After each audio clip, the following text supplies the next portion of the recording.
तू इतना पतला क्यों है? थोड़ा सा हेल्दी हो जा। तू इतना टेंशन क्यों लेता है? शायद आपने भी ये सब कई बार सुना होगा। अब वेट गेन के लिए सब कुछ ट्राई कर चुके हो। जिम ज्वाइन किया, प्रोटीन शेक्स पिए, हेवी डाइट ली, सप्लीमेंट्स भी लिए, लेकिन रिजल्ट या तो बिल्कुल ज़ीरो या फिर बहुत थोड़ा सा। और अगर थोड़ा वेट बढ़ता भी है तो कुछ ही दिन में फिर से कम हो जाता है। आपको लगता है शायद आपका मेटाबॉलिज्म ही बहुत फास्ट है या फिर आपका शरीर ही नेचुरली वीक है। लेकिन सच ये है कि प्रॉब्लम आपके खाने में नहीं है, प्रॉब्लम आपकी बॉडी टाइप में है। आयुर्वेद के हिसाब से अगर आप पतले हो, ठंड ज़्यादा लगती है, एंग्शियस रहते हो, डाइजेशन कभी ठीक तो कभी बिगड़ जाता है, दिमाग दिन रात सोचता ही रहता है, हर चीज़ में फास्ट हो लेकिन बॉडी वीक फील करती है और जॉइंट्स में पेन रहता है, तो आप वाता प्रकृति के हो।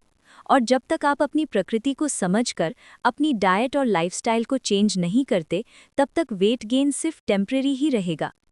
आज का वीडियो आपको वाता प्रकृति को समझने, उसके लक्षण पहचानने और उसे बैलेंस करने का पूरा प्रैक्टिकल गाइड देगा। हेलो फ्रेंड्स, स्वागत है आपका हेल्थ संकल्प चैनल पर, जहां हम आयुर्वेद और मॉडर्न साइंस को साथ लेकर हेल्थ को सिंपल तरीके से समझते हैं। आयुर्वेद के अनुसार शरीर में 3 दोष होते हैं, वात, पित्त और कफ, और इन तीनों में से वात को सबसे महत्वपूर्ण दोष माना गया है। शरीर में जो भी गति होती है, जैसे सांस लेना, ब्लड सर्कुलेशन, सोचना, बोलना, चलना और डाइजेशन का मूवमेंट, ये सब वात के कंट्रोल में होता है। इसीलिए कहा गया है कि जब वात बैलेंस में होता है तब पित्त और कफ भी अपने आप बैलेंस में रहते हैं। लेकिन जब वात बिगड़ जाता है तो बाकी दोनों दोष भी डिस्टर्ब हो जाते हैं। वात का निर्माण 2 तत्वों से होता है, वायु और आकाश। इसी वजह से वात प्रकृति वाले लोग हल्का, ठंडे, सूखे और चंचल स्वभाव के होते हैं। आयुर्वेद के अनुसार शरीर के अधिकतर रोग वात दोष के असंतुलन से ही होते हैं। अब हम समझते हैं कि वात प्रकृति वाले लोग कैसे होते हैं और उनके शारीरिक और मानसिक लक्षण क्या होते हैं। वात प्रकृति वाले लोगों की सबसे पहली पहचान उनका हल्का और ड्राई स्ट्रक्चर होता है। इनकी स्किन नेचुरली ड्राई और रफ होती है, लिप्स अक्सर फटे रहते हैं, बाल पतले और सूखे होते हैं और नसें भी ज़्यादा दिखाई देती हैं। इनका शरीर पतला होता है और वज़न बढ़ाना मुश्किल होता है, और अगर थोड़ा बढ़ भी जाए तो जल्दी कम हो जाता है। इनका चलना और बोलना दोनों ही फास्ट होता है। कभी एनर्जी बहुत हाई रहती है तो कभी बिल्कुल लो। इन्हें ठंड ज़्यादा लगती है। विंटर आते ही ये लोग सबसे पहले स्वेटर निकाल लेते हैं। डाइजेशन भी इर्रेगुलर होता है, कभी भूख बहुत ज़्यादा, कभी बिल्कुल नहीं। जॉइंट्स में लुब्रिकेशन कम होने की वजह से पेन या स्टिफनेस महसूस हो सकती है। जैसे जैसे उम्र बढ़ती है, शरीर में वात का प्रभाव अपने आप और ज़्यादा हो जाता है। मेंटल लेवल पर वात प्रकृति वाले लोग बहुत क्रिएटिव, इमेजिनेटिव और फास्ट थिंकर होते हैं। इनका माइंड हमेशा एक्टिव रहता है। इनके चंचल स्वभाव के कारण ये एक थॉट से दूसरे थॉट पर बहुत जल्दी शिफ्ट कर जाते हैं। इसलिए फोकस मेंटेन करना कभी-कभी मुश्किल हो सकता है। ये लोग जल्दी सीखते हैं, लेकिन कभी उतनी ही जल्दी भूल भी जाते हैं। मल्टीटास्किंग की आदत के कारण ये मेंटली जल्दी थक जाते हैं। इनकी नींद हल्की होती है, छोटी सी आवाज़ से भी टूट सकती है। स्वभाव से ये लोग अडैप्टेबल होते हैं। नई जगह, नए लोग और नए आइडियाज़ के साथ ये जल्दी एडजस्ट कर लेते हैं। अब बात करते हैं कि जब वात बढ़ जाता है तो शरीर और मन पर इसका क्या असर पड़ता है। जब वात प्रकृति बैलेंस में होती है तब व्यक्ति क्रिएटिव, एनर्जेटिक और मन से ज़्यादा शांत और अवेयर होता है।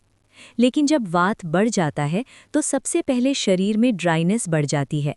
स्किन और हेयर ज़्यादा ड्राई हो जाते हैं, हेयर फॉल शुरू हो सकता है और जॉइंट से कट कट की आवाज़ आने लगती है। कॉन्स्टिपेशन, गैस और ब्लोटिंग जैसे प्रॉब्लम्स होती हैं।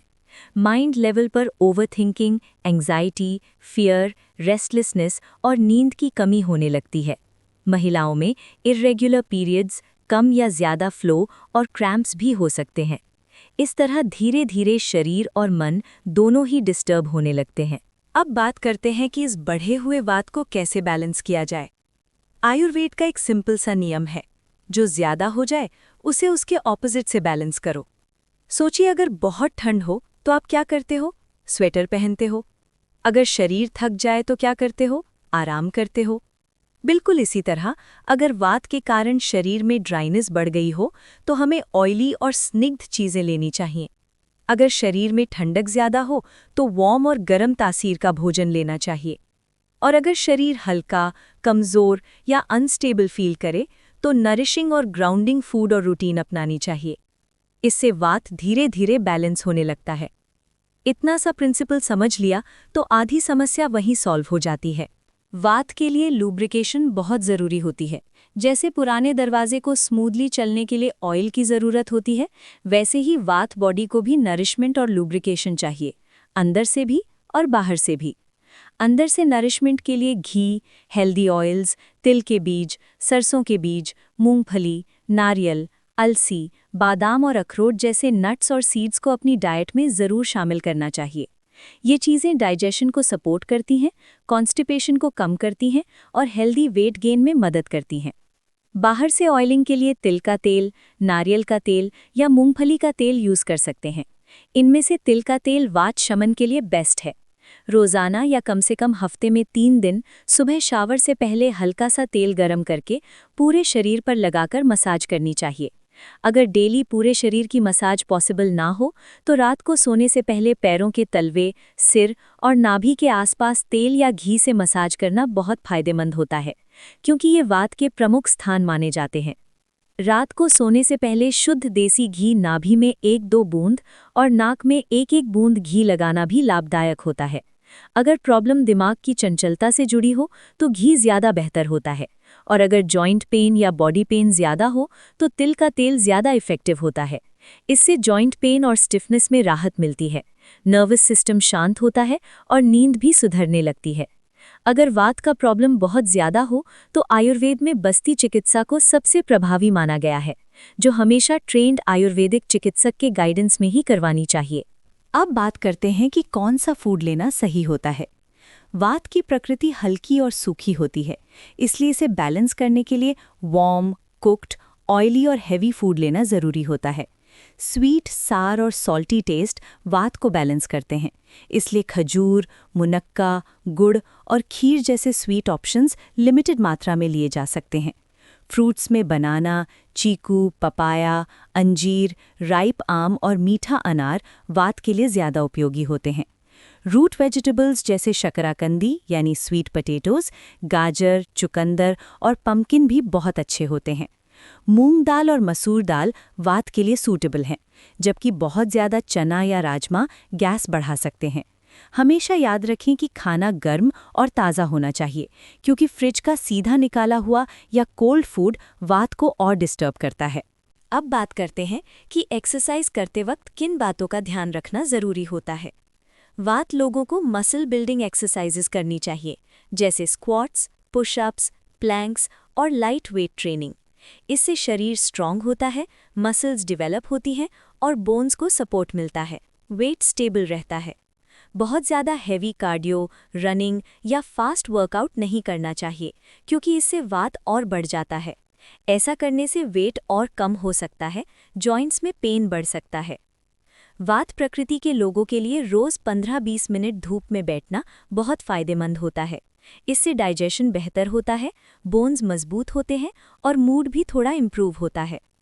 एक समय पर सिर्फ एक ही काम करने से दिमाग स्टेबल रहता है, फोकस बढ़ता है और काम शांत मन से होता है। इससे वात धीरे धीरे शांत होता है और मेंटल क्लैरिटी आती है।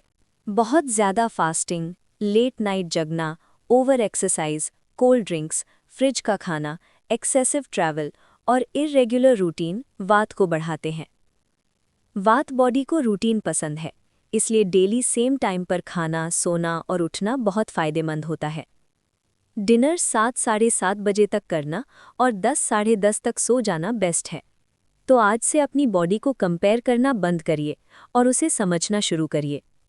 आयुर्वेद का ज्ञान हमें यही सिखाता है, अपनी प्रकृति को पहचानो और उसके साथ जीना सीखो। अगर आपको लगता है कि आपकी प्रकृति वात है या इस वीडियो के लक्षण आप पर अप्लाई होते हैं तो कमेंट सेक्शन में ज़रूर बताएं। अगर आपको ये जानकारी उपयोगी लगी हो तो वीडियो को लाइक करें, चैनल को सब्सक्राइब करें और अपने परिवार और दोस्तों के साथ शेयर करें ताकि और लोग भी इस बारे में जान सकें। हेल्थ संकल्प के साथ रोज हेल्दी रहने का संकल्प लीजिए।